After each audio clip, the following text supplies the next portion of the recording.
Selamat malam, namo Sanghang Edi Budaya, namo budaya. Kembali lagi dalam acara Lamar Life and Nature bersama saya Edwin dan saya Melin. Lamar hadir setiap hari Jumat jam 8 malam tentunya. Acara ini juga untuk mendukung CD Counseling. Jadi buat teman-teman yang ingin berkonsultasi secara gratis tentang hukum, kesehatan, ekonomi, dan keluarga, silakan hubungi kami di 0811 9873 300. Sekali lagi di 0811 9873 300. Tidak perlu takut, konseling ini bersifat free kecuali teman-teman ada tindakan khusus, dan konselor-konselor kami pastinya sudah profesional. Hari ini tema kita adalah tentang parenting di generasi alpha. Jadi hari ini kita kehadiran Cinini. Beliau adalah early childhood practitioner dengan 17 tahun pengalaman. Mungkin boleh kita langsung sambut Cinini. Selamat malam. Malam Edwin, malam Melin, malam teman-teman Nama Budaya. Nama saya Nini Gunggoro. Saya early childhood practitioner dan saya berspesialisasi untuk anak-anak umur 6 minggu sampai 6 tahun. Dan terima kasih untuk mengundang saya hari ini. Terima kasih untuk CD, terima kasih untuk Edwin dan Melin. Oke Ci, jadi tentang generasi alpha, mungkin boleh untuk opening, sebenarnya generasi alpha itu apa sih Ci? Generasi alpha itu kan setiap 15 tahun kita ganti generasi ya. Untuk saat ini generasi itu jadinya generasi alpha dari tahun 2000 sampai 2024. 2010 sampai 2024. Nah, mulai 2025 harusnya masuk generasi beta dan selanjutnya 15 tahun dan terus-terusan ganti generasi. Nah, kalau untuk zaman sekarang itu sebutannya generasi gadget, gitu. Generasi handphone, generasi tablet, ya kan, semua anak-anak semua serba ada handphone, ada tablet. Dan yang paling interesting itu ada satu waktu anak saya beliin Nintendo Switch untuk hadiah ulang tahun kalau nggak salah ya. Jadi saya beliin. 6 bulan kemudian anak saya pulang bilang, "Mama, bagusan PlayStation 5." Oh, anak sekarang. Anak saya itu waktu umur 6 tahun.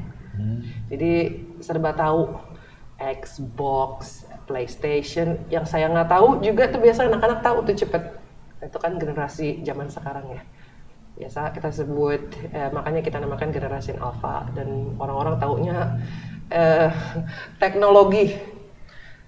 Oke, jadi misalnya buat teknologi, kan kalau yang kita lihat kadang-kadang ada orang tua yang untuk menenangkan anaknya, mungkin anaknya rewel segala macam dijojolin teknologi terus. Nah, sebenarnya generasi anak teknologi ini memang udah biasa, tapi gimana sih cara parenting yang baik? Apakah boleh kita jojolin terus? Seperti apa tuh gambarannya, Ci? Nah, kalau untuk sesuai rekomendasi itu untuk anak sampai umur 2 tahun itu lebih baik tidak ada gadget sama sekali. Tidak ada. Kalau kita tuh suka diajarin even no screen time. Jadi screen bukan cuma gadget doang, termasuk TV. Nggak ada TV juga. Kenapa mereka bilang tidak ada TV? Karena tidak ada keuntungan buat anak-anak bayi dengan diputarnya TV. Makanya kita suka disaranin di bawah 2, jangan dikasih screen. Dan untuk dari 2 sampai 3 tahun itu kurang lebih setengah jam. Setengah jam aja? Hanya setengah jam. One day? One day. Bukan one term? No, 1 hari setengah jam. Dan umur 3 sampai 5 tuh kurang lebih 1 jam biasanya. Kalau yang anak bayi itu boleh pakai audio live nggak? Nah, iya. Biasanya orang suka gini, kalau teknologi itu kan ada apa sih namanya radiasi ya, benar? Ya benar. Biasanya orang itu, kenapa sekarang kalau misalkan kalian beli headphone ya, itu ada handphone khusus anak-anak. Oh, udah deh, gue tau nih. Iya, kalau baru tahu juga. ada handphone khusus anak-anak itu suaranya diperkecil. Jadi semuanya itu kapasitasnya tidak seperti orang dewasa. Tapi biasanya itu boleh musik, tapi orang suka bilang tolong dijauhkan, jangan sampai di kuping anak, apalagi untuk tablet, untuk telepon itu harusnya dijauhkan dari anak-anak. Main musik boleh, jangan deket-deket. Biasanya itu yang paling orang suka sering, yang biasa suka kita bilang apa sih yang mainan yang ada musiknya. Yang itu yang pakai baterai, yang nggak pakai musik, yang nggak pakai HP. Oh gitu, boleh yang kayak gitu? Itu boleh. Disarankan? Itu iya, karena kan radiasinya kan nggak seperti HP, nggak seperti tablet juga. Makanya orang bilang screen kalau bisa dikurangin. Kalau even kalau mau pakai musik, biasanya itu kalau nggak jauh dari anak, biasa di sini suka pakai kamera ya. Anak-anak kalau tidur kan suka dipakai kamera, baby monitor ya. Biasanya itu kita tuh suka taruh musik dari luar. Kan musiknya kan masuk ke dalam. Itu kan monitor kan ada dua, luar dan dalam. Ya kan biasa suka ada tombol speaker dari luar supaya kita bisa ngomong ke anak. Itu biasanya kita tuh suka pakai musik, pakai HP, tapi itu dari luar. Nanti anak-anak dengarnya pakai monitor. Oh itu aman ya, lebih aman. Lebih aman. Makanya orang suka bilang kalau bisa sebisa mungkin jangan pakai screen untuk bayi. Apalagi untuk anak-anak toddler. Tapi tentunya makanya itu yang kita bilang generasi teknologi. Kenapa? Karena sekarang kan perkembangan teknologi juga, ya kan? Sekarang semuanya orang suka bilang sekolah, belajar semuanya harus catch up sama teknologi. Kalau menurut saya itu parenting yang struggle, yang parenting susah catch up-nya, ya kan? Susah artinya itu udah harus catch up sama teknologi, tapi parentingnya itu belum di-upgrade. Maksudnya pendidikannya tuh belum di-upgrade, udah harus ngejagain anak, mikirin anak, udah harus menyesuaikan antara parenting dan gadget. Nah sekarang aja coba zaman sekarang, apalagi setelah COVID, semuanya makin mahal, kerjaan makin banyak. Sekarang orang bilang mahal, ini serba mahal. Udah orang tuanya harus beradaptasi dengan teknologi, harus juga beradaptasi dengan society. Makanya sekarang yang tadi Edwin tanya, bagus nggak sih? Kalau mau ditanya bagus, tentunya tidak. Tapi saya ngerti kenapa sekarang orang tua tuh banyak, udah deh gampang HP nonton di prem. Karena kadang-kadang kan orang tua capek dong kalau pulang kerja kan. Apalagi yang ayah ibunya kerja. Udah pulang kerja, apalagi macet, ya kan? Pulang jam 5, nyampe rumah jam 6. Untung jam 6, kadang-kadang jam 7, ya kan? Sampai rumah, ngurusin anak lagi. Biasa namanya anak-anak kebagian sisa. Iya. Makanya kenapa orang tua sekarang tuh, saya ngerti kenapa anak-anak lebih sering dikasih gadget. Tapi temanku tuh, dia kayak membanggakan diri. Bukan membanggakan diri, maksudnya katanya anaknya jadi cepat ngomong karena ya itu dia rutin kasih gadgetnya itu. Benar. Itu benar. Memang ada biasa karena kalau nonton apalagi terutama tergantung ya dikasih program apa ya. Kalau ada program yang bagus tuh biasa anak-anak belajar memang benar, tapi tergantung yang dikasih apa. Kalau yang dikasih nonton itu kan sifatnya apapun namanya lah. Kalau misalkan kalian nonton let's say show apa deh, anak-anak sekarang apa sih? Comelon itu kan sifat gadget itu kalau nonton itu kan semuanya serba cepat, iya kan? Jadi nggak ada, jadi misalkan dari satu pagi, misalkan Cocomelon gitu kan, pagi tiba-tiba malam, within 1 second itu tiba-tiba ada malam, semuanya serba cepat. Jadi makanya kenapa anak-anak semuanya serba mau cepet, karena kalau nonton Cocomelon pagi, siang, sore, malam, kebesokannya lagi itu mah dalam satu menit semuanya jadi. Jadi makanya itu bagi anak-anak memproses sesuatu itu biasanya lebih sulit karena kalau di tablet itu semuanya sifatnya cepat, ya kan? Mau nonton kartun kayak mau nonton apapun tuh sifat screen-nya kan cepet. Semuanya serba fast track kan. Pagi, siang, sore, malam, besok. Pagi, siang, sore, malam, besok. Ceritanya cepet. Hari ini problem, besok selesai dan besok problem lagi yang baru lagi. Peppa Pig juga gitu. Iya sama, semuanya. Makanya orang bilang itu dikurangin. Orang bilang itu biasa dampaknya itu nanti anak-anak tuh susah konsen. Kenapa? Karena itu sifatnya yang cepat. Ya kan serba fast track, everything is a fast track. Jadi kalau anak-anak disuruh duduk, diproses agak lama gitu biasanya susah. Oh ya, tapi itu relate sih, Ci. Memang teman aku yang ngomong itu juga, ya anaknya susah diam juga. Iya itu karena semuanya serba cepat. Jadi untuk kalau disuruh duduk sekolah tenang-tenang itu biasanya saya tidak bilang pasti, biasanya lebih susah karena dari kecil udah dibiasakan semua serba cepat. Tapi bukannya anak-anak itu memang terkondisi untuk memang mereka harus bergerak, mereka memang nggak bisa diem. Bukannya kalau anaknya diem terus malah jadi suatu hal yang ada masalah mungkin? Boleh gerak tapi diarahkan. Nah, bagus nih ngomong begini nih. Ada lagi biasa rekomendasi untuk physical activity untuk anak-anak. Kalau untuk di bawah 2 tahun, untuk bayi untuk umur 1 tahun kurang lebih setengah jam. Ya apa itu, Ci? Goyang-goyang. Nah, maksudnya kalau misalkan bayi udah waktunya misalkan tummy time, diajak tummy time. Kalau misalkan masih bayi banget, mau biasanya kalau saya suka goyangin kaki, ya kan, massage, ya kan, pijit-pijit, goyang-goyang. Tapi kalau anak udah bisa muter, udah bisa tummy time, itu mulai setengah jam bukan dalam in one go ya. Jadi bisa dipecah-pecah. Kurang lebih setengah jam 1 hari. Semakin besar itu biasanya direkomendasi physical activity itu lebih. Kalau umur, let's say kalau untuk umur 3 sampai 5 tahun tuh kalau nggak salah 3 jam. 3 jam. 3 jam. Ngapain tuh? Maksudnya 3 jam kan udah bisa jalan biasanya. Mungkin sepedaan atau boleh sepedaan, main ke taman atau any physical activity lah, olahraga apapun. Dibawa ke taman, diajak main, diajak jalan, diajak main sepeda. Jadi intinya harus gerak. 3 jam ya. Tapi sama itu juga harus bukan harus, lebih baik dipecah-pecah. Jadi tidak capek dong anak kalau 3 jam langsung dikasih main. Jadi kurang lebih bisa dipecah misalkan pagi, terus nanti sore. Nanti kalau misalkan di rumah pun kalau misalkan mau nonton, misalkan kalian mau main game misalkan ya. Let's say biasa saya suka main freeze game, tau freeze game ya. Jadi denger lagu, nanti dimatiin loh. Nanti kita diem. Itu termasuk. Semua yang bikin anak-anak gerak. Biasanya kalau gerak itu bukan arti gerak-gerak sesuai sembarangan gerak ya.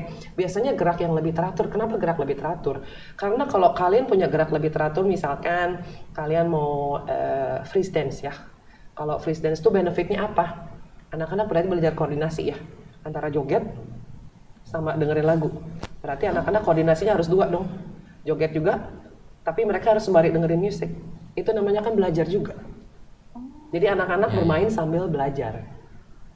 Itu yang namanya permainannya diarahkan, kurang lebih seperti itu. Pertanyaan saya, kalau misalnya, kebetulan saya juga punya ponakannya aktif banget. Nah, itu bagaimana tuh, Ci? Kayaknya dia lebih dari 3 jam deh sehari. Iya sebenarnya anak saya juga lebih dari 3 jam. Kalau dikasih 6 jam saya tarik pulang, nggak mau pulang-pulang anak. Iya. Nah itu gimana? Kita izinkan aja atau? Sekarang kalau diizinin orang tuanya bisa. Kan etian dokter balik ke orang tua.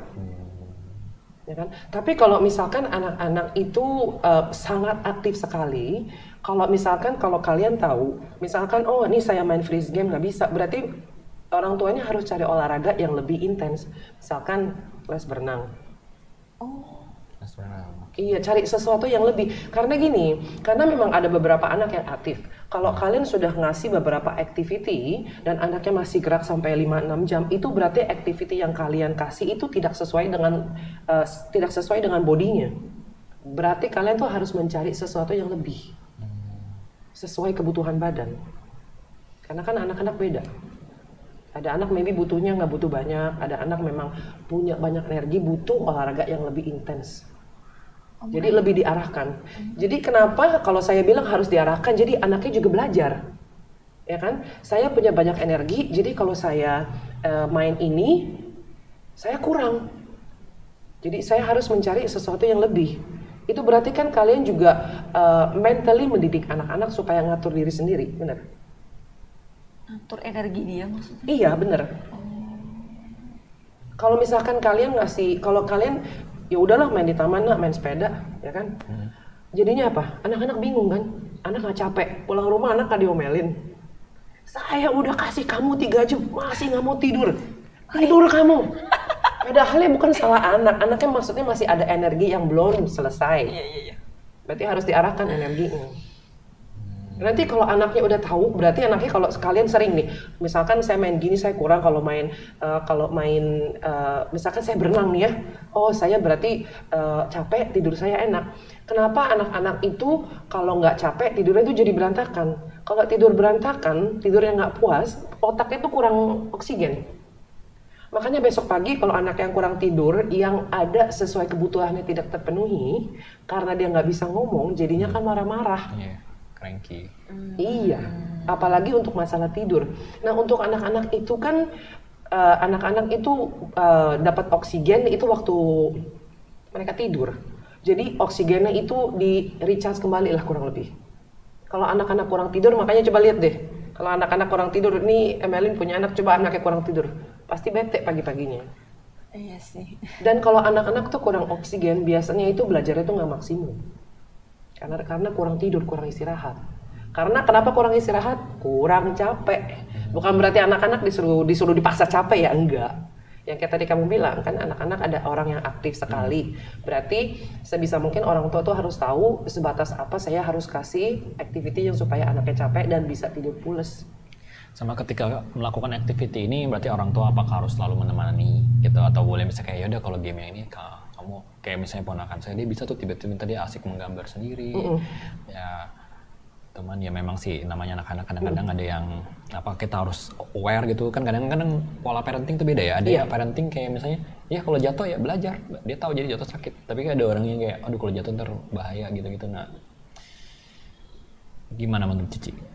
Nah kalau menurut saya itu saya selalu bilang kalau saya konsultasi ke parent, saya suka bilang there's no Disneyland, there's no La La Land. Maksudnya apa? Saya itu suka ngasih anak-anak itu experience sesuai dengan kehidupan. Kalau kalian terlalu protektif, berarti anak-anak tuh nggak bisa belajar. Anak jatuh belajar supaya anak tahu lain kali saya harus lebih hati-hati karena kalau saya begini, saya jadinya begini.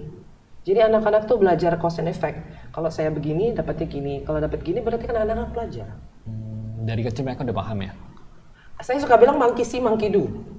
Itu karena anak-anak sampai umur 6 tahun itu kan bahasanya belum terlalu develop ya. Bisa tapi belum terlalu bisa ngomong, tapi pengertiannya belum sampai mendalam. Makanya saya suka sebut monkey see, monkey do. Jadi anak-anak belajar dari apa yang dikasih kalian.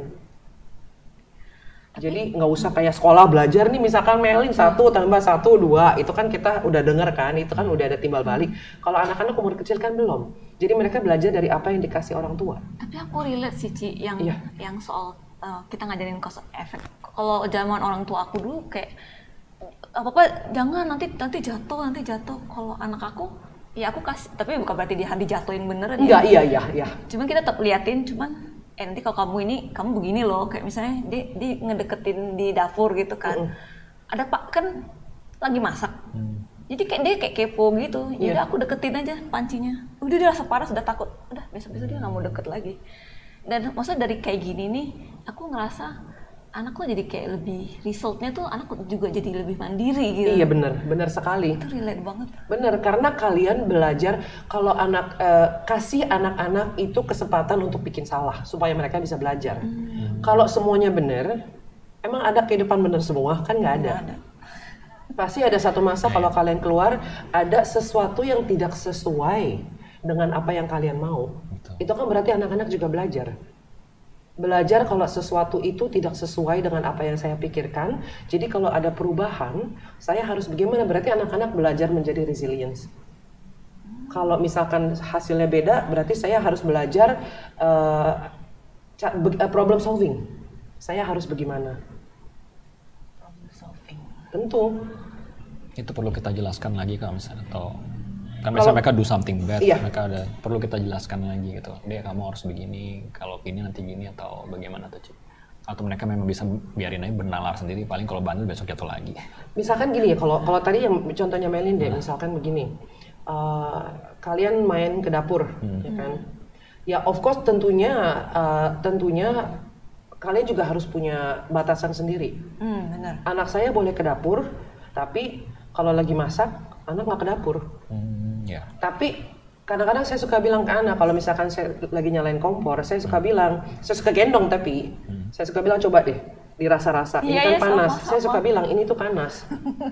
Kalau nanti, biasanya kalau anak udah seumur anak kamu tuh biasanya tahu panas. Jadi biasanya mereka tuh, apalagi kalau misalkan minum air panas kan anak komplain juga, tuh berarti mereka juga udah ngerti panas itu nggak enak, jadi mereka nggak mau. Pedes juga. Sama. Makanya saya tuh kalau ke dapur anak saya bilang, kalau lagi masak, lagi potong sayur, jangan ke dapur. Tapi selebihnya, dia mau ke dapur mau ngapain terserah. Kalau lagi nggak masak, lagi nggak motong sayur terserah. Sama, itu makanya ada batasan-batasan. Sama seperti misalkan kalau kalian main ke taman, ya kan? Misalkan main apa sih? Monkey bar tuh yang apa sih? Yang buat manjat-manjat. Manjat-manjat. Ada orang suka bilang, jangan manjat-manjat, nanti jatuh. Gimana tuh, Ci? Kalau saya, manjatnya nanti juga jatuh. Jatuh ya bangun sendiri, belajar. Makanya saya bilang kasih kesempatan anak-anak untuk belajar jatuh, kasih kesempatan untuk anak belajar bikin salah, supaya mereka bisa belajar. Itu kan anak-anak belajar dari situ. Kalau orang tua terlalu protektif, nanti kalau pada saat kalian itu misalkan anak-anak udah keluar ke sekolah, itu kan udah masuk, kalau saya bilang welcome to the real world anak-anak, ya kan? Guru anak salah, emang mau dikasih tahu? Enggak kok, bener. Belum lagi bully dari anak lain. Bener. Berarti nanti kalau saya suka bilang kenapa ngasih pengalaman di rumah itu sesuai apa yang ada di depan. Karena nanti kalau anak ke sekolah adjustment itu lebih susah, ya kan? Kalau misalkan kalian ngedidik terlalu protektif, nanti sampai anak-anak keluar, protectionnya udah nggak ada.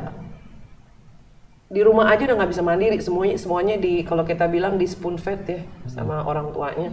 Sampai begitu keluar udah nggak bisa mandiri, nggak tahu mau ngapain. Terus bisa mungkin tergantung di mana bisa aja dibully. Karena nggak bisa apa-apa nih, dikit-dikit nangis, dikit-dikit marah-marah. Kan anaknya kesian dong. Di rumah dapatnya ini, keluar sekolah dapatnya beda lagi. Makanya saya kayak suka bilang lebih baik kasih pengalaman itu sesuai dengan apa yang ada di luar supaya anaknya nanti adjust-nya lebih gampang. Kalau saya lebih pikir something it's fair buat anak-anak. Nggak adil dong. Masa kalian demi sayang lah, kalau kalian bilang kan sayang anak. Tapi iya bener. Tapi kalau sayang anak, tapi kalau yang anak dapat itu tidak sesuai apa yang kalian mau, nggak kasihan anak.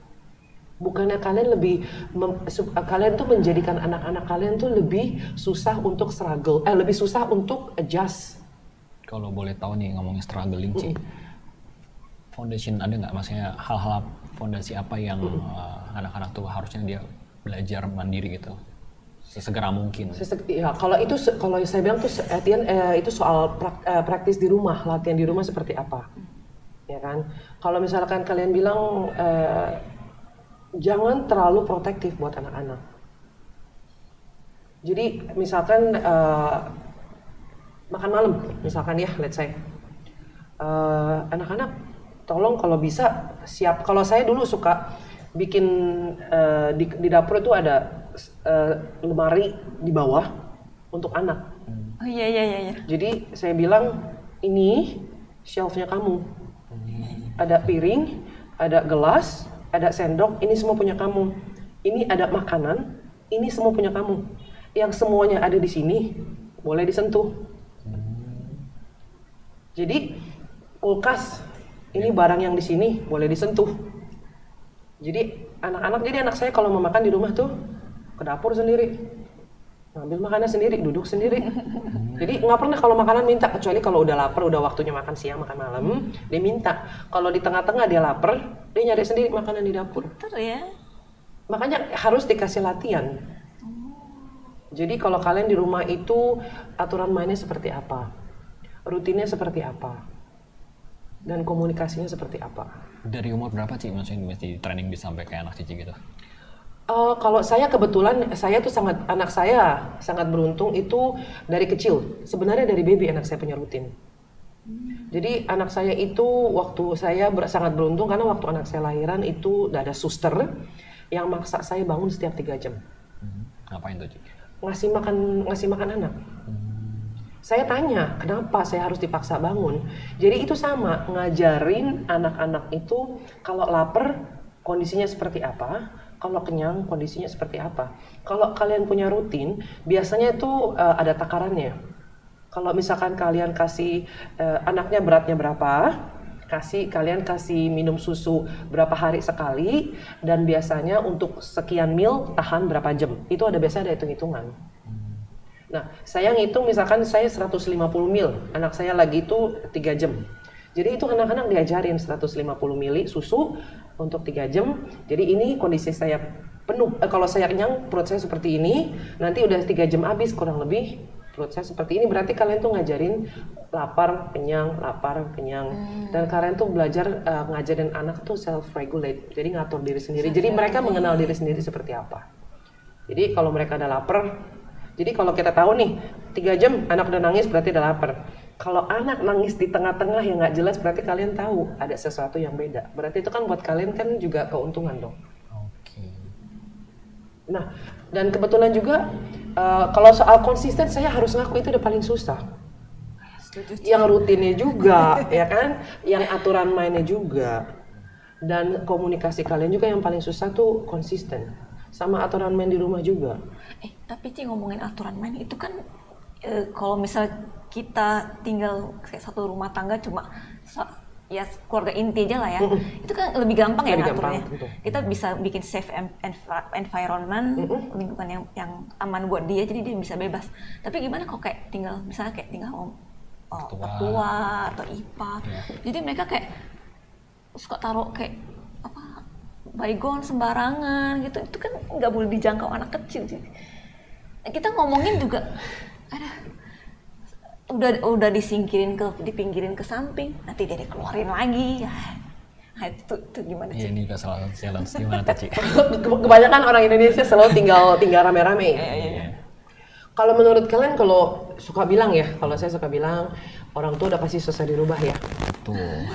Tentunya jatuhnya ke orang tua, ke kalian sendiri. Berarti kalian yang harus punya, kalian yang harus berubah. Jadi kalian yang harus mencari jalan sendiri. Kalau Kak Melin bilang, saya capek nih, harus masukin lagi, baru 1 menit, aduh bete. Nah, kalau saya tuh suka bilang, kamu yang berubah, atau kalian tuh ngajarin anak-anak. Ini jangan dipegang ya. Percaya nggak percaya ya, dulu anak saya lagi kecil tuh saya di rumah ada altar. Jadi ada altar di rumah. Jadi anak tuh suka iseng.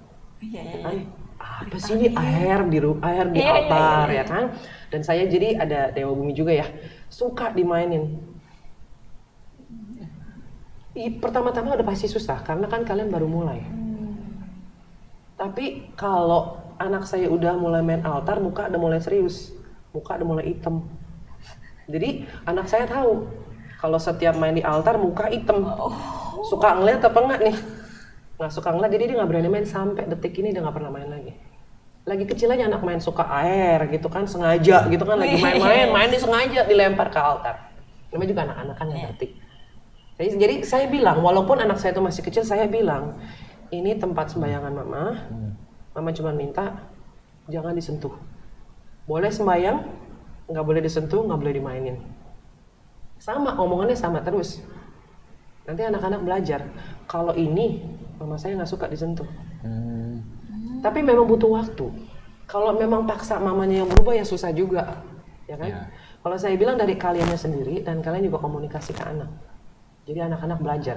Kalau kalian konsisten, ini nggak boleh disentuh, ini nggak boleh disentuh, lama-lama anak bisa belajar dan mereka bisa tahu ini boleh, ini nggak boleh.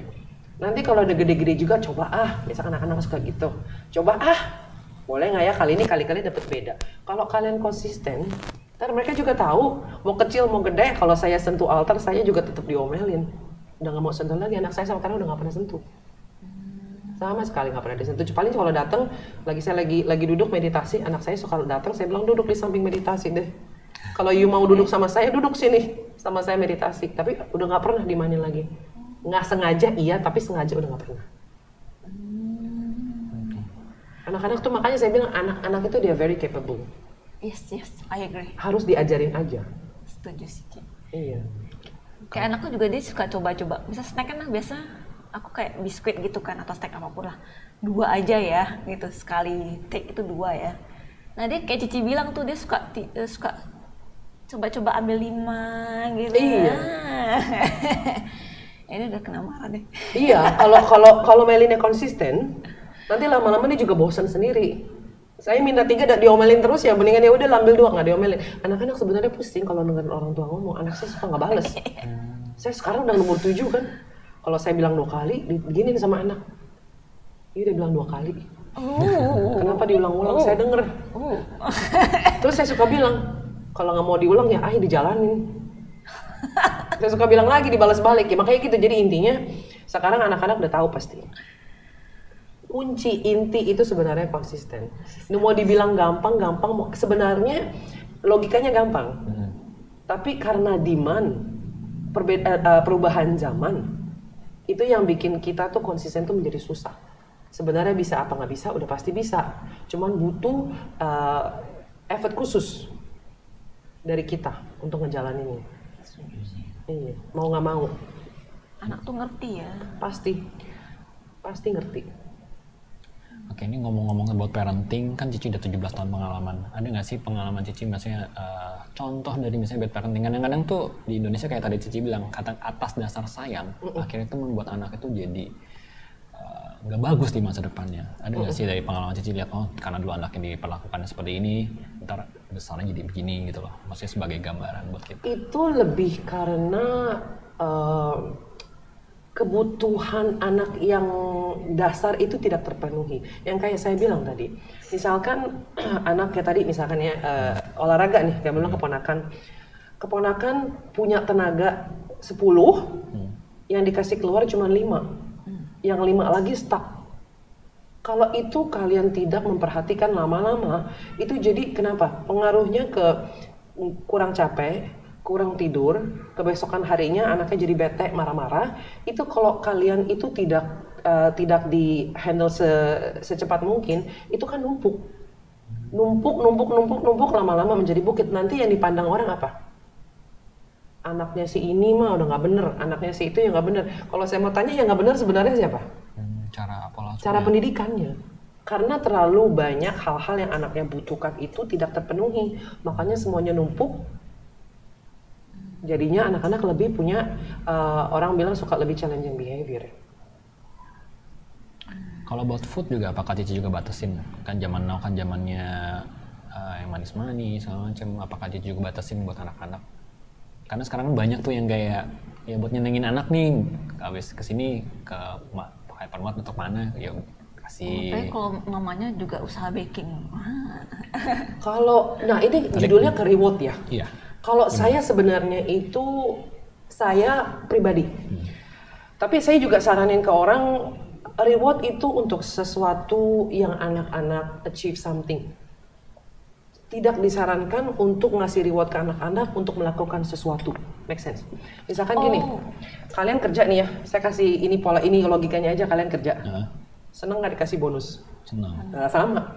Tapi kalau setiap hari kalian dikasih bonus, kalian jadinya apa? Biasa aja. Jadi males. Kerja nggak kerja juga dapat bonus, bener? Iya. Sama kayak anak-anak. Jadi makanya kalau untuk misalkan kalau kalian bilang ke shopping mall nih ya, kalau saya lebih kebanyakan orang tua itu punya mindset yang anak-anak mah nggak ngerti, saya ajak ke mall yuk. Kata siapa anak-anak nggak ngerti? Kalau misalkan setiap weekend kalian itu ke shopping mall untuk kebutuhan kalian sendiri, nggak kebutuhan anak, pasti anak-anak marah-marah di shopping mall. Bosen kan? Mama shopping, mama belanja, buat saya mana nggak ada. Jadi intinya anak yang harus ke-adjust orang tua, bener? Harusnya kan terbalik.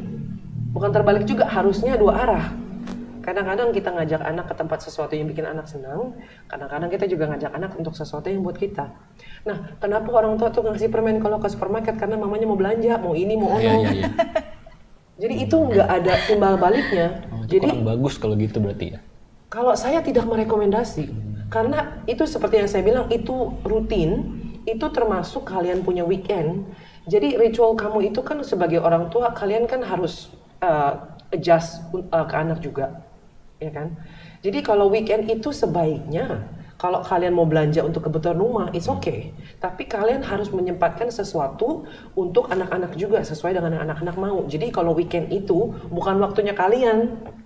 Kasihan dong anak-anak kalau weekend, waktunya siapa? Waktunya orang tua. Waktunya anak mana? Nggak ada.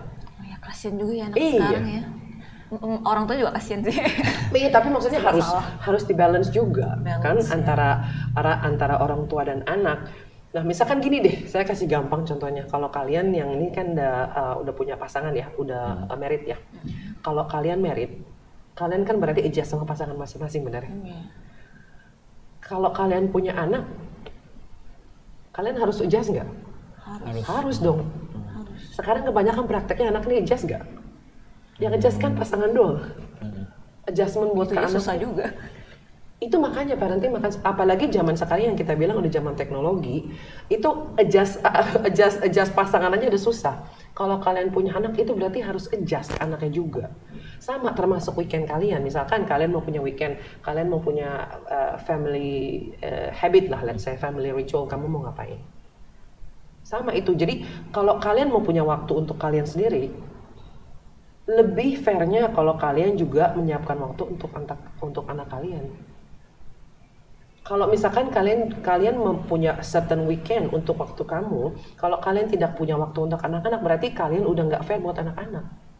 Berarti kalian sudah harus minta anak-anak, berarti artinya kalian tuh minta anak-anak untuk adjust ke kita, bukan kita yang adjust ke anak. Tapi sih sometimes untuk certain condition kan, ya mau nggak mau ya kita harus ya sacrifice sedikit lah anak kita.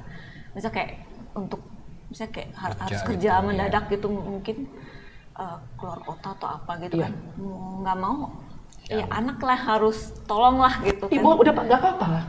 Biasanya kalau itu tuh saya suka bilang ke anak, karena itu kan bilang ke anak, misalkan saya suka bilang sorry ya, kita udah janji hari ini mau kesini tapi mama harus kerja, jadi hari ini perginya dibatalkan sampai minggu depan. Anak-anak itu biasanya ngerti kalau kalian kasih pengertian.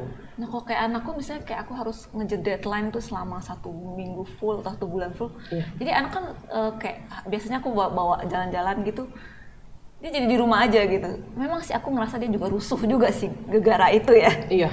Cuman ya mau nggak mau gitu ya aku juga berusaha kasih tahu dia sih. Cuman ya memang sih ya konsekuensi sih ya Ci. Kalau ini sekalian karena sebagai orang tua kalian juga harus pinter-pinter aja. Saya juga nggak tahu kondisi Melin seperti apa. Saya kasih contoh. Saya untuk kali ini saya tuh harus siapin presentasi. Selain untuk presentasi ini saya harus siapin presentasi untuk saya punya sekolah juga. Dan saya harus mengejar PR karena assignment saya itu due akhir Januari. Sedangkan saya Januari lagi di sini. Nah jadinya anak saya kalau main ke park tuh 3 jam. Enggak 3 jam, itu biasanya 3 jam saya tarik pulang. Nah, kalau saya udah sibuk, saya cuma bilang ke anak, saya ajak kamu ke park, tapi saya bawa laptop. Saya kerja di taman. Kalau you butuh saya ada di sini. Kalau nggak butuh, jangan gangguin saya kerja. Kalau butuh, saya duduk di sini. Anytime. Minum kamu, snack kamu, semuanya di sana. Kalau kamu butuh, kamu kemari, mama kerja, kamu main. Saya suka bilang gitu, anak-anak bisa tahu. Biasanya ngerti ya? Ngerti. Kan biasa saya suka bilang, dia suka nanya, mama kerja sibuk aman, ngapain sih kerja? Biasa saya suka bilang, anak tahu duit dong sekarang. Iya ngerti. Udah pasti tahu. Saya udah ngajarin dia belanja sendiri. Kalau saya sih ngajarin belanja, anak saya suka minta beli mainan. Tapi saya suka bilang, mainan boleh beli, batasnya let's say $20, dikasih batas. Nah iya. Gitu. Kalau jadi kalau lebih dari segini, nggak boleh beli. Biasanya dia tahu sendiri. Tapi anakku juga gitu loh. Aku bilang, aduh, yang ini aja yang 3.000 mami nggak ada duit. Dia ambil loh. Biasa dia. Iya. Kalau saya lebih bilang, udah nggak ada duit ya? Iya. Aduh. Saya bukan karena gitu, karena anak-anak zaman sekarang katanya nggak ada duit. Jadi saya lebih bilang tidak butuh mainan semahal ini. Ini ngomong-ngomong reward, saya jadi kepikiran mungkin nggak sih misalnya kalau anak-anak karena kita biasa treat reward, sampai kalau nggak ada kasih reward dia nggak malah achieve. Itu benar banget. Itu gimana cara manage-nya? Berarti aturannya harus jelas. Jadi kalau untuk sesuatu yang harus dia kerjakan, seharusnya tidak ada reward karena itu tugas mereka sama kita. Kita punya kerjaan, kita harus kerjain. Masa kita dikasih reward tapi ya siapa sih nggak mau? Tapi jadinya apa? Kita jadi ngandelin reward, nggak ada reward, nggak males. Sama kayak anak-anak kalau bikin PR. Nak, yuk bikin PR deh, nggak bikin PR. Kalau abis bikin PR saya kasih kamu reward deh. Itu jangan, itu kan tugas mereka. Tapi kalau nggak digituin dia nggak mau kerjain, jadi harus kita apa? Temenin atau gimana sih? Kalau memang anak butuhnya ditemenin. Tapi juga tergantung ya. Kalau saya bilang orang tua tuh harus pinter-pinter melihat anak seperti apa. Kalau misalkan anak saya disuruh konsentrasi lebih dari setengah jam itu udah nggak bisa, setengah jam aja nggak bisa. Jadi saya suka bilang misalkan PR kamu ada 10. Saya bilang, hari ini kamu ngerjain 3. Saya nggak paksa untuk bikin 10. Nah, saya juga kurang tahu di Indonesia PR hari ini besok kumpul apa nggak, saya juga kurang tahu ya. Kalau saya ya ponakannya iya begitu. Hari ini besok kumpul. Betul. Nah, ini sebenarnya tergantung satu cara didikan dan kedua tergantung anak. Biasanya anak tuh kalau untuk umur segitu setengah jam harusnya bisa. Kecuali anak-anak yang punya kebutuhan khusus setengah jam memang susah. Tapi kalau untuk pada umumnya setengah jam itu bisa. Itu cuma masalah habit. Nah, tadi bilang aturan main. Kalau memang udah tugas dia bikin PR, harusnya lebih konsisten. Misalkan gini, Edwin kamu punya PR, kamu harus ngerjain PR, setelah kamu ngerjain PR, kamu boleh main. Kalau kalian pikir anaknya udah keburu capek, dibatasin. Misalkan pulang sekolah, kamu ngerjain PR setengah, kamu mau tidur, mau ngapain, nanti sebelum kamu main, kamu ngerjain setengahnya lagi. Berarti orang tuanya harus adjust ke anaknya. Jadi anaknya harus tahu juga, sebelum saya main, saya harus bikin PR. Kalau rewardnya berupa pujian masih oke nggak? Udah pasti benar. Boleh berarti. Berarti boleh. Kecuali misalkan kalau anak udah sekolah, biasa di sini semesteran ya, 6 bulanan apa 3 bulan? Udah 6 bulan sih sekarang. 6 bulan ya. Kalau misalkan 6 bulan, kalau kalian misalkan 6 bulan pertama, terus 6 bulan kedua ada peningkatan, itu boleh kalian kasih reward. Itu karena kan achievement. Oh, achievement boleh ya? Boleh. Kalau untuk sesuatu yang harus mereka lakukan hari-hari, jangan dikasih reward. Jadinya begini anak Pak Oga. Oke, betul. Coklat dulu dong. Cepet dulu dong. Sama. Makanya sama seperti kita. Kalau kita kerja akhir tahun dapat bonus seneng. Kalau dikasih bonus setiap hari males, ngapain kerja? Bonus juga jalan terus, nggak usah. Kalau seharinya nggak dikasih, kita yang ngomel ya. Iya bener, sama. Jadi makanya reward itu boleh, tapi harus dipergunakan untuk hal-hal yang tepat. Kalau untuk hal-hal yang harus mereka kerjakan, kalau itu udah tugas dan responsibility, jangan. Sebaiknya jangan. Nah, dari tadi kan kita bicara buat yang udah punya anak. Nah, biasanya buat generasi-generasi yang akan punya anak. Ada tips. Sebenarnya saya tuh lebih senang itu kalau punya keluarga itu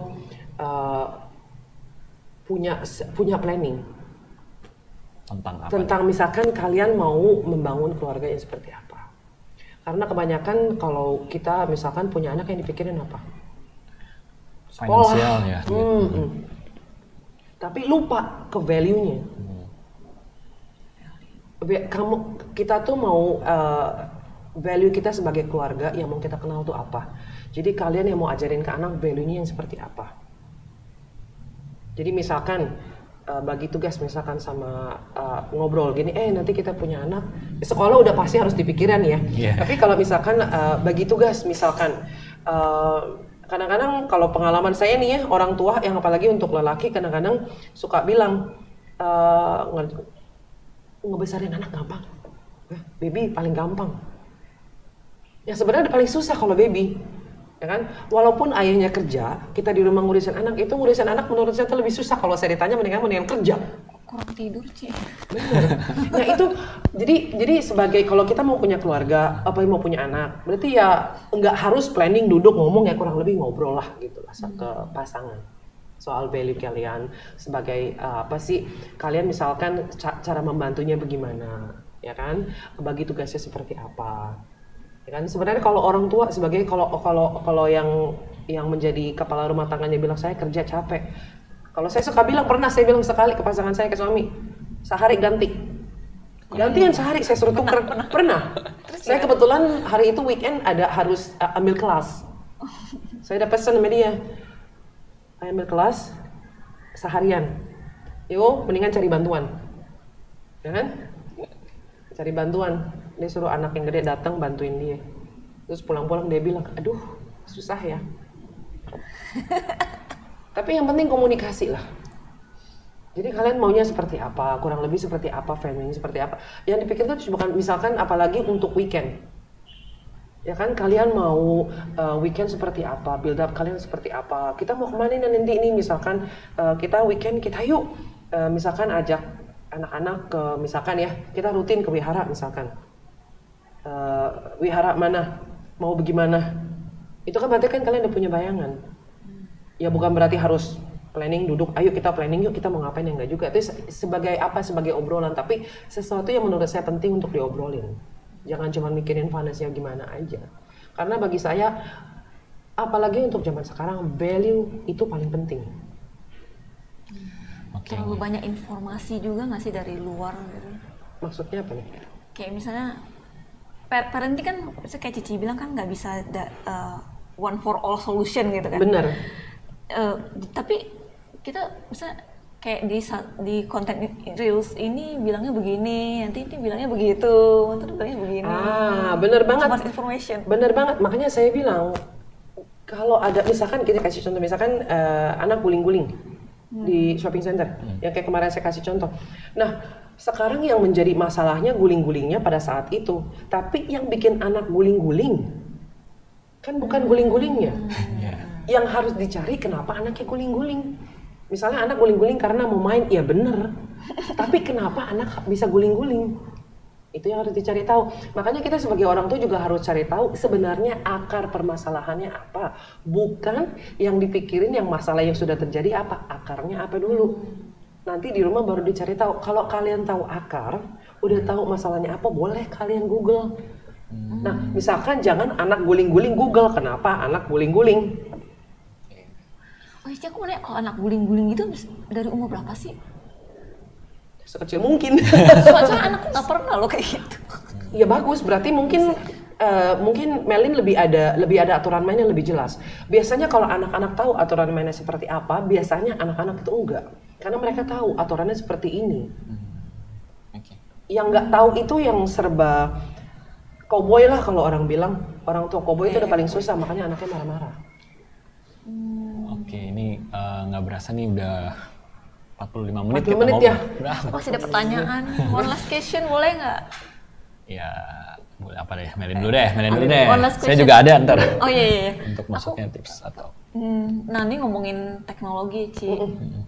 Sekarang ada banyak fenomena tuh di mana orang tua tuh ngontenin anak. Jadi kayak aku lihat ini anak lu baru lahir tapi kok udah difotoin gitu semua identitas, nama lengkap, nama orang tua, tanggal lahir. Baru kita tahu sekarang untuk ACC kartu kredit yang ditanya apa? Ya informasi tersebut. Tapi mungkin aja di next generasi itu mungkin akan beda ya konfirmasinya ya, nggak seperti kita ya. Jadi aku sekarang aja ngomong ke mamaku, "Ma, kamu main sosial media, tolong jangan taruh nama asli, nama lengkap kamu ya. Soalnya aku pakai nama kamu nih, ini kartu kredit aku," gitu kan. Oh iya enggak. Nah, tapi gimana dengan fenomena sekarang serba digital, semua dikontenin gitu, anak-anak juga dikontenin. Jadi aku ngerasa kayaknya anak tuh gimana sih jadi ya? komersial. Nah, jadi komersial gitu. Maksudnya aku nggak punya proyeksi. Anak kalau udah gede itu gimana gitu? Kalau fenomena seperti ya itu makanya itu teknologi kan. Makanya yang saya bilang itu sesuatu yang tidak bisa diprediksi, itu adalah kronos. Nanti jadinya seperti apa udah nggak tahu. Dari zaman dulu lagi zaman kita kecil udah nggak ketebak kan, ada COVID, ada ini, perkembangan zaman seperti ini, semua gadget, HP atau entah apa, TikTok segala macam. Anak saya lebih tahu TikTok dari saya. Lagi itu saya nggak sengaja download TikTok, ditanya, "Mama, you punya TikTok sekarang?" Elah buset, anak tahu TikTok. Sama, jadi biasanya kalau untuk ngontenin anak-anak tuh biasanya kalau saya ke anak, saya tuh minta izin ngomong, bukan minta izin boleh nggak, saya bilang, "Jack, saya foto ya." Kadang-kadang kalau dia udah tahu, dia suka nanya, "Boleh lihat nggak fotonya?" "Lihat dong." Dia suka nanya, "Kenapa sih suka motoin saya terus? Kenapa sih suka dimasukin ke Instagram?" Suka nanya. Biasa saya ngomong ke anak. Jadi "Lihat anak foto tahu yuk," ya, anak kita tahu. izin ya. Jadi itu kayak ibaratnya atas izin dia, konsennya dia. Konsen gitu. anak, biasa saya komunikasi ke anak. Ngomong dulu, "Ini saya foto nih, masukin Jack nih." Biasa saya kasih lihat. Biasa aku juga gitu sih. Instagram ngasih lihat. Ini foto kamu. Iya. Tapi dia liatin, dia seneng. Sama, anak-anak kalau dikasih kan, tapi memang walaupun anak-anak nggak tahu fungsinya apa, tapi ada baiknya dikomunikasikan ke anak. How about gimana kalau yang tentang data pribadi gitu? Saya sih nggak pernah. Ya, di mana-mana lebih mendingan sih jangan ya. Bahaya sih. Namanya juga data pribadi. Mendingan jangan. Oke. Oke, jadi sama teman-temannya. Lebih baik di sana. Iya, lebih Jangan. baik untuk dihindari ya teman-teman. jadi ini mungkin last question ya. Jadi dari kita ngebahas soal parenting, tapi saya tahu parenting ini challenging. Mungkin ada orang tua di luar sana yang mungkin juga capek atau apa. Mungkin ada tips nggak sih dari Cici yang kira-kira bisa encourage buat teman-teman di luar sana untuk menghadapi parenting, terutama untuk generasi alpha? Saya suka bilang build the routine. Jadi punya rutin itu udah paling baik, dan itu something yang kalian nanti berasa itu gampang buat kalian. Kalian mau ngapa-ngapain juga gampang. Itu kalau kalian punya rutin, kalian punya aturan main, dan kalian itu komunikasi ke anak-anak. Kalau tanya gimana ngomong sama anak, yang tadi Melia suka bilang, kenapa nih anak protektif? Kalau saya intinya kalau komunikasi ke anak, kalau kamu mau punya koneksi ke anak-anak, itu yang penting kamu cuma ngasih tahu ke anak-anak saya ada di sini. Jadi bukan berarti kalian harus ngikutin anak kemana-mana. Jadi cuma bilang ke anak saya ada di sini, kalau anak butuh datang ke sini. Jadi anak tahu seberapapun susahnya dia, seberapapun susahnya kita, dia tahu harus lari kemana. Sama kalau anak-anak main jangan serius-serius. Kadang-kadang saya juga agak serius, tapi kalau anak gila dikit deh, oke lah. Ya kan ikut-ikutan main. Kadang-kadang anak-anak suka main tembak-tembakan gini-gini. Saya suka ikut-ikut aja gitu kan. Anak-anak seneng kalau maminya ikut-ikutan kan. Harus kadang-kadang saya suka bilang belajar dramatik dikit ke anak-anak. Ya kan? Dan sebagai orang tua juga be a coach lah. Jangan jadi otoriter. Iya, setuju sih. Iya. Orang tua kita dulu, orang tua aku sih ya, zamannya tuh lebih otoriter sih. Makanya saya bilang kan sesuai perkembangan. Kalau zaman dulu mungkin saya tidak bilang itu benar, tapi mungkin masih oke karena perkembangannya belum terlalu complicated, ya kan? Karena memang keadaannya seperti itu. Orang tua kurang lebih otoriter di sekolah, guru pun otoriter. Memang zamannya seperti itu. Jadi kita tuh masuk ke sono. Kalau sekarang kan orang tua otoriter, guru otoriter kan udah tidak sesuai sama zamannya. Betul. Mungkin zaman dulu Anak juga lebih kritis seperti sekarang ya. udah pasti. Makanya kalau sering-sering anak-anak coba nanti deh, anak Meli udah gedean dikit pasti nanti dikomplain deh, nanti di ngomong balik nanti. Iya. Iya. Lebih pintar anak sekarang biasanya. Oke, jadi buat teman-teman, ini topik yang tidak habis dibahas ya dalam waktu 1 jam lah ya. Nanti kita akan lanjut lagi ke sesi 2, jadi nggak perlu takut. Nanti kita akan membahas about rahasia deh. Penasaran, nonton aja Lamar minggu depan. Thank you banget buat Cinini untuk sharingnya, sangat bermanfaat. Dan terakhir, saya ingin mengumumkan kita juga ada aplikasi Budayana yang bisa teman-teman download di App Store dan Play Store kalian. Aplikasi ini berisi tentang artikel dan informasi penting. Kalian juga bisa membuat kartu tanda umat Buddha. Jadi buruan download dan buka aplikasinya. Oke? Sekian, tidak terasa ada 50 menit mungkin ya kita bersama-sama. Saya undur diri dan teman saya. See you in the next week. Thank you. Terima kasih teman-teman. See you Terima kasih di- Sidi, terima kasih Edwin dan Melia juga. Thank you, Ci. Thank you.